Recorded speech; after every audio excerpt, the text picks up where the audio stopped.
Ads లేకుండా latest episodes చూడండి. ఏదో ఒకటి చెప్పి అడ్డుపులవై వెళ్ళిపోతే మళ్ళీ మనం ఏమీ చేయడం కూడదు. ఉండు, ఏం చేయాలో ఆలోచించుకొని. అంత టైం లేదు. సరే, నేనే ఏదో ఒకటి చేస్తా. పెద్దమ్మా, ఏంటి పెద్దమ్మా, వైదేహిని పంపించేస్తాను అంటావేంటి? అప్పుడే మర్చిపోయావా? దేని గురించి మాట్లాడుతున్నావురా? అదే పెద్దమ్మా, నిన్ననే కదా గూడానికి పంపిస్తే ఆ ప్రమాదం జరిగిందని మళ్ళీ ఎక్కడికి పంపించకూడదనుకున్నారు. ఇప్పుడు మళ్ళీ పంపిస్తానంటున్నారేంటి? వాలి, వెళ్లేది తన పుట్టింటికే, అక్కడేం ప్రమాదం ఉంటుంది?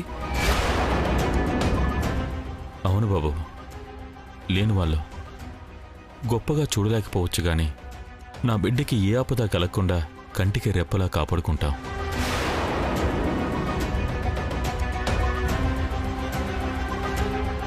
వాడి మాటలేం పట్టించుకోవద్దు.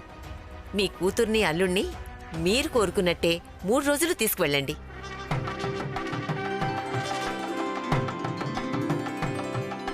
కావాలంటే 30 రోజులు తీసుకెళ్ళండి.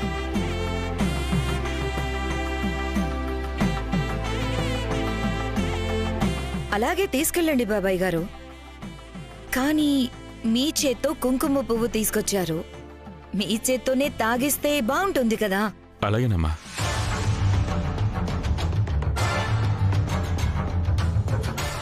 ఆహా, ఏం ఐడియా వేసింది. ప్లాన్ వర్కౌట్ అయిపోయినట్టే. అవునన్నయ్య గారు, మీ చేతుల మీదుగానే మీ అమ్మాయి కుంకుమ పువ్వు ఇవ్వండి. అలాగేనమ్మా. చెంచులక్ష్మి, చెంచులక్ష్మి! వస్తున్నానమ్మా. ఏంటమ్మా? అన్నయ్య గారు వైదేహికి కుంకుమ పువ్వు తీసుకొచ్చారు, పాలల్లో కలిపి తీసుకురా. అలాగేనమ్మా.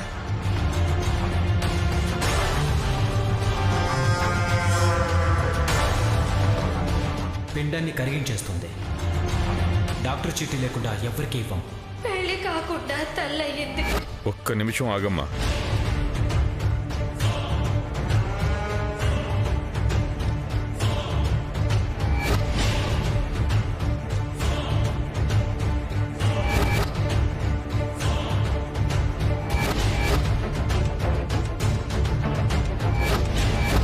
నువ్వు? తను మా సంస్థానంలో పనిచేసేదన్నయ్య గారు, మా దగ్గరే ఉంటుంది. అది కాదమ్మా, ఇందాక నువ్వు మెడికల్ షాప్ దగ్గర అబార్షన్ కోసం మందులు తీసుకున్నావు.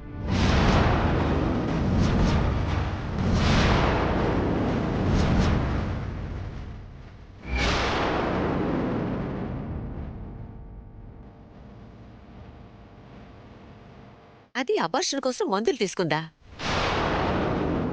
తనకేం అవసరం? ఎవరో తన మనవరాలంట, పెళ్లి కాకుండా తల్లి అవుతోంది. అందుకే బిడ్డను ఉంచుకోలేమని చెప్పి మందులు తీసుకుంది.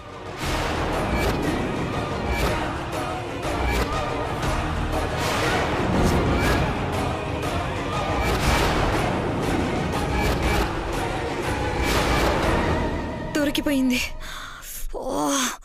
అయినా ఇది ఆ జానకి రామయ్య అక్కడే ఉన్నాడని చూసుకోకుండా ఏం చేస్తోంది? అన్నయ్య చెప్పేది నిజమేనా చెంచు? నువ్వు ఆ మందులు కొన్నావా? అయ్యో లేదమ్మా. అయ్యగారు ఎవరిని చూసి ఎవరనుకుంటున్నారో. లేదు, నువ్వే.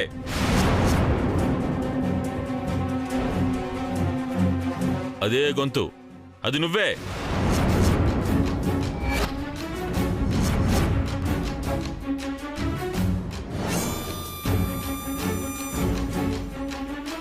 డాక్టర్ చీటీ లేకుండా మందులు ఇవ్వనంటే నీ మనవరాలు పెళ్లి కాకుండానే తల్లి కాబోతుందని చెప్పి మరీ మందులు కొన్నావు. ఏయ్, అసలు నీకెవరు లేరు కదే, మరి మనవరాలు ఎక్కడి నుంచి వచ్చింది? అదే నేను అంటున్నానమ్మా. నా అనేవాళ్ళు నాకు ఎవరూ లేరు. నా మనవరాలు ఎక్కడి నుంచి వస్తుంది? అది తల్లి ఎలా అవుతుంది? ఈ బాబు ఎవరినో చూసి నన్ను అనుకుంటున్నారు. లేదు, నువ్వే. అదే చీర, అదే గొంతు, ఖచ్చితంగా నువ్వే. లేదు లేదు, నేను కాదు బాబు, నేను కాదు. ఏయ్ ఏంటిది? ఏం కాదమ్మా, చూడండి. ఏం లేదమ్మా. తీయేయ్. తీయమన్నానా? ఏం దాస్తున్నావే? చూపించు. అయ్యో ఏం లేదంటున్నాను నీకే కదమ్మా. చెప్పేది. ఏం లేదమ్మా. ఏం దాస్తున్నావే? మర్యాదగా చెప్తున్నా. ఏం లేదమ్మా. చూపించు. ఏది?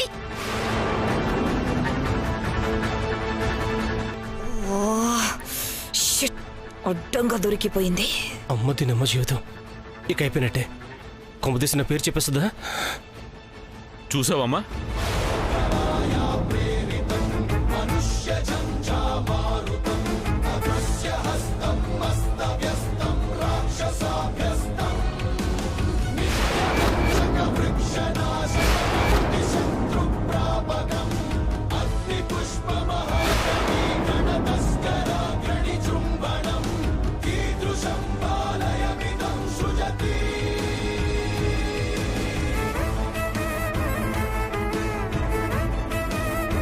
ఇవి అబార్షన్ టాబ్లెట్సేనమ్మా.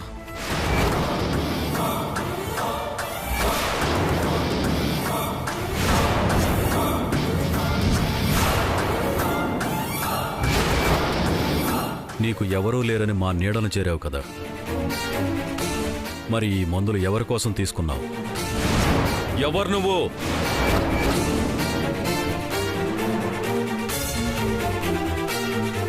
ఏ ఉద్దేశంతో మా ఇంట్లో చేరావు? మాట్లాడవేంటి? చెప్పు. ఎవరు లేరన్నావు కదా, మరి ఎవరి కోసం ఈ మందులు చెప్తావా లేదా? చెప్పు. చెప్తానమ్మా, చెప్తాను.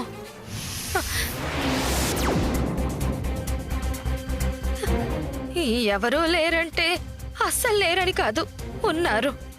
కానీ నన్నెవరూ చూసుకోరు. అలా అని నేను వాళ్ళని చూసుకోకుండా ఉండలేను కదా.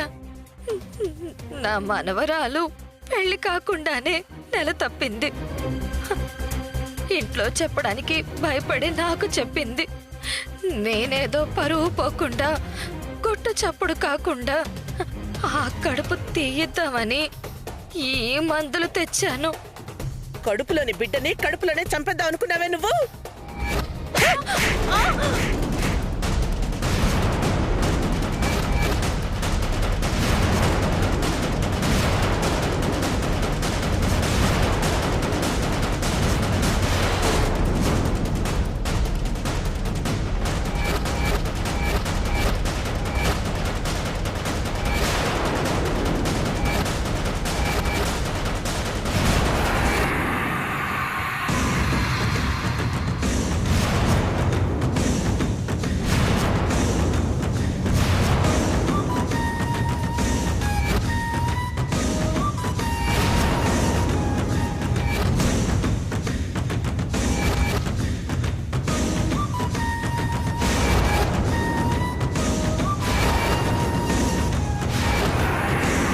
ఒసేయ్, నువ్వా? నువ్వా? చెంచల.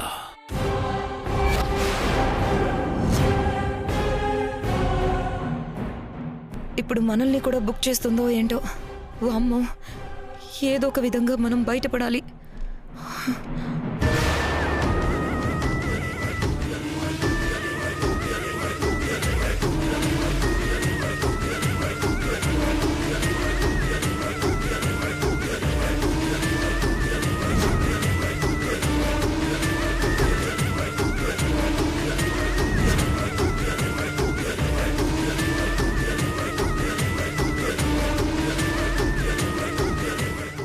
ఓ రోజే దీని కూతురికి వేసిన శిక్ష వేసుండాల్సింది.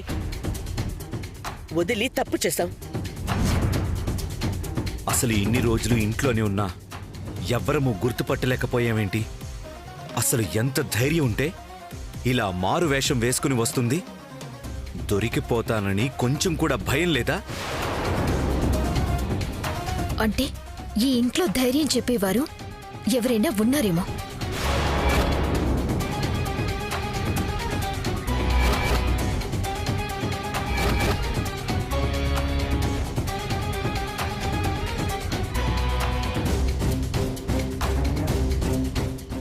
రోజు నా స్థానంలో వైశాలిని పెట్టి నన్ను భూస్థాపితం చేయాలనుకున్నావు.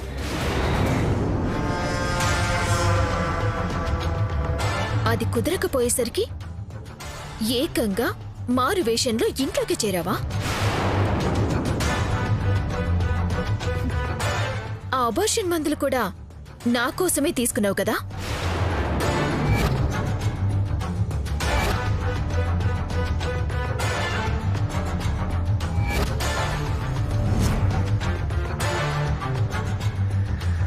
ఎవరి అంట చూసుకొని ఇంత ధైర్యంగా ఇదంతా చేస్తున్నావు?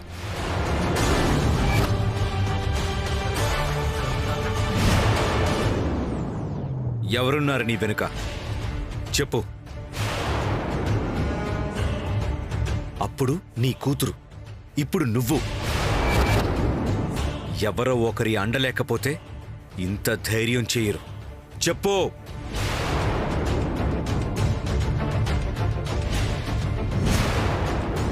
అవును బావా, ఎవరో ఉన్నారు. వాళ్ళెవరో తెలియాలి.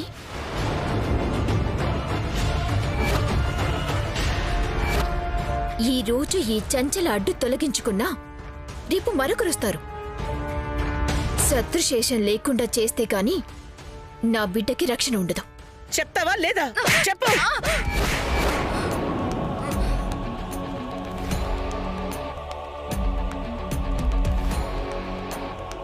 మర్యాదగా చెప్పు చంచల, లేదంటే నీ కూతురికి పట్టిన గతే నీకు పడుతుంది. చెప్పు చెప్పు చెప్పు.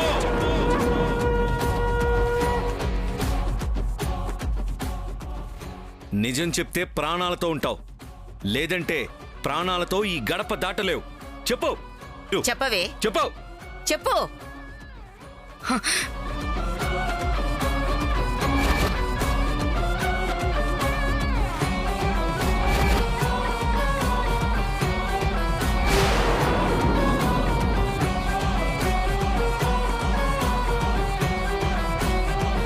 చెప్పమంటే దిక్కులు చూస్తున్నావేంటి? అసలు నిన్ను చెప్పు చెప్పు చెప్పవే చెప్పు చెప్పు.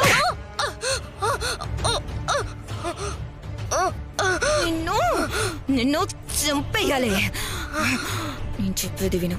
మా పేర్లు చెప్పినా సరే నిన్ను వదలరు, చంపేస్తారు. నోరు మూసుకొనుంటే మెల్లగా బయటపడేస్తాను. ఇక్కడి నుంచి వెళ్ళిపోదు కానీ అర్థమైందో? దీన్నిలా వదలకూడదు మావయ్య. దీన్ని పోలీసులకు పట్టించాలి. పదా. వదినా వదినా ఆగు. ఏంటి దేవాంశ్? కొన్ని నిజాలు బయటపడే వరకు ఇది ఉండాల్సిన చోటే ఉండాలి వదినా. ఆ నిజాల్ని బయట పెట్టించడానికే పోలీసులకు అప్పగిస్తున్నాను. పోలీసుల్ని కూడా నమ్మడానికి లేదు వదినా. వాళ్లతో కుమ్మక్కవుతుంది, లేదంటే మాయ చేసి పారిపోతుంది. అవును దేవాంశ్, చెంచలను బయటికి వదిలిన ప్రమాదమే. అంజీ అంజీ అంజీ. అబ్బాయి గారు, దీన్ని తీసుకెళ్లి పైన చీకటి గదిలో పెట్టి తాళం వేశాయి. రోజుకింత తిండి మాత్రం పడేయండి. పద.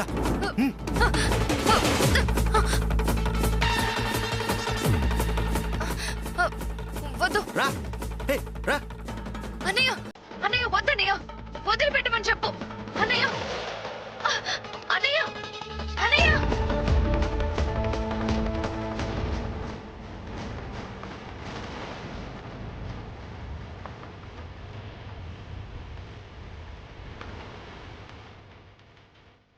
వైదేహి,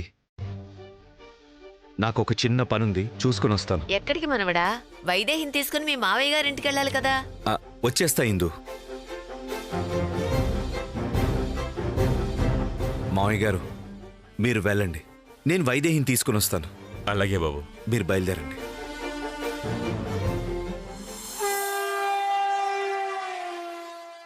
చా, ఈ చంచల ఎంత ఈజీగా దొరికిపోతుందని అనుకోలేదు. కూతుర్ని చూడ్డానికి వచ్చిన జానకిరామయ్య చూసిపోకుండా చంచలని పట్టించాడు. మన పేర్లు బయట పెట్టలేదు, దానికి సంతోషించు. నిజమే, కానీ ఇప్పటిదాకా ఏం చేయాలన్నా చంచలతో చేయించేవాళ్ళం. ఒకవేళ దొరికితే అది చంచలతో పోయి ఉండేది. కానీ ఇప్పుడు ఏదైనా మనమే చేయాలి.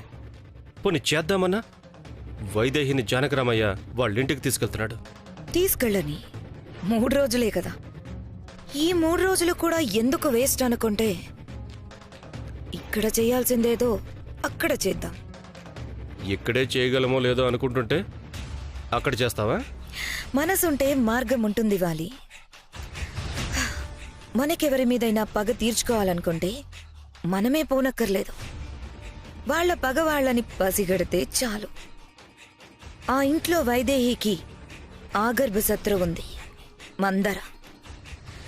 ఎప్పుడు అవకాశం దొరుకుతుందా, ఎప్పుడు వైదేహి నేడిపిద్దామా, ఎప్పుడు వైదేహి జీవితాన్ని నాశనం చేసేద్దామా అని ఆలోచిస్తూ ఉంటుంది. తనని మన వైపుకు తిప్పుకోగలిగితే ఇక్కడ చంచల చేసే పని అక్కడ మందరతో చేయించొచ్చు. చేస్తుందంటావా? తప్పకుండా చేస్తుంది.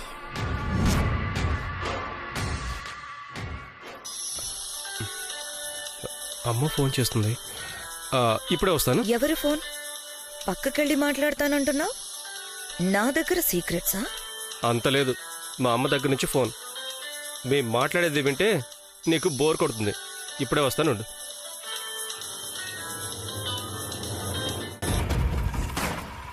హలో అమ్మా. ఇంతవరకు దేవాంశ్ దగ్గర నుంచి ఏ ఫోను రాలేదురా. ఫోన్లోంచి సిమ్ తీసేసావు కదమ్మా, ఎలా వస్తుంది? మధ్య మధ్యలో వేసి చూస్తున్నానురా. ఫోన్ అంటూ చేస్తుంటే ఈ నెంబర్ నుంచి కాల్ వచ్చిందని మెసేజ్ వస్తుంది కదా. ఒక్క మెసేజ్ కూడా రాలేదు. ఇంతకీ వాడు నా మాటలు నమ్మలేదంటావా, లేకపోతే ఈ నగలు వాడికి అవసరం లేదా? లేదమ్మా, ఆ నగలు తప్పకుండా కావాలి. మరైతే ఫోన్ చేయాలి కదరా. ఆలస్యం అయితే మనం ఎవరవా అని ఆరా తీసే ప్రమాదం ఉంది. దేవాంష్ని తొందర చేయాలి. చేద్దామమ్మా. ఏం చేయాలి చెప్పు. అలాగే ఆ సంపదతో పాటు దేవుడి నగలు కూడా మన దగ్గరే ఉండిపోవాలి అంటే నువ్వు అర్జెంటుగా ఓ పని చేయాలి. చెప్పమ్మా, ఏం చేయాలి? మనుష్యుల్ని మాయ చేసి వాళ్ల దగ్గరున్న వస్తువులు కొట్టేయడంలో మన రంగడు సిద్ధహస్తుడు. నేను దేవాంష్కి ఫోన్ చేసి ఈరోజే ఆ సంపద తీసుకురమ్మని చెప్తాను. అవి నాకు అప్పగించి నేనిచ్చే నగలు తీసుకెళ్తుండగా రంగడితో కలిసి ఆ నగలు నువ్వు కొట్టేయాలి. అలాగేనమ్మా. అలాగే ఆ ఆభరణాలకి రంగడిని కాపలాగా పెట్టాను. కానీ అవి బంగారు ఆభరణాలని ఆ రంగడికి తెలియదు. నువ్వు వెళ్ళి అవన్నీ సరిగ్గా ఉన్నాయో లేదో చూసుకుని రంగడికి విషయం చెప్పి మీరు రెడీగా ఉండండి. నేను ఇలాగే దేవాంశుని పిలుస్తాను. అలాగేనమ్మా. నువ్వు దాచినవి భద్రంగా ఉన్నాయో లేదో చూసొస్తాను. సరే.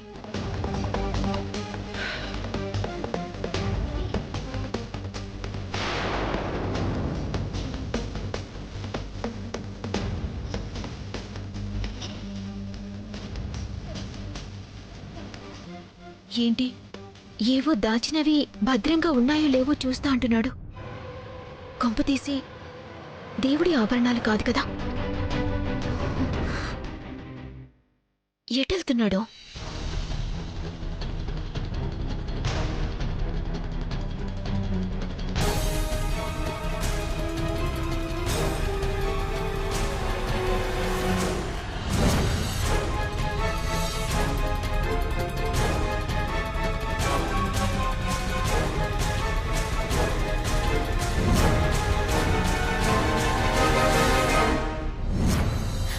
వాలి, వాలి, ఏంటి? ఎక్కడికి వెళ్తున్నావు? కొంచెం పని నుండి బయటకు వెళ్తున్నా. ముందు నువ్వురా. ఊర్మిళ,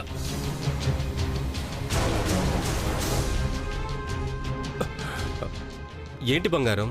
ఫోన్లో మాట్లాడి ఇప్పుడే వస్తానని చెప్పి ఎక్కడికో వెళ్ళిపోతున్నావేంటి? అది అమ్మకేవో కావాలని అడిగింది, ఇచ్చేసి వస్తాను. అంతేనా? నాకు తెలియకుండా ఇంకేమైనా చేస్తున్నావా? నీకు తెలియకుండా నేనేం చేస్తాను బంగారం? అంత ఓవర్ యాక్షన్ వద్దు. తెలియకుండా చేసి ఆల్రెడీ చేతులు కాల్చుకున్నావు. కాబట్టి ఈసారైనా అలాంటి పనులు చేయకుండా ఉంటావని హెచ్చరిస్తున్నా. ఏంటి ఇంకా నువ్వు హెచ్చరించేది, నేను పాటించేది? ఆల్రెడీ దేవుడి ఆభరణాలు మా దగ్గరున్నాయి. వారసత్వ సంపద మొత్తం మా సొంతం కాబోతుంది. అప్పుడు నువ్వే నా కోసం వస్తావు.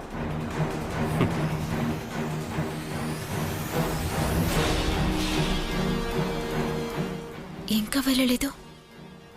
ఎక్కడున్నారు?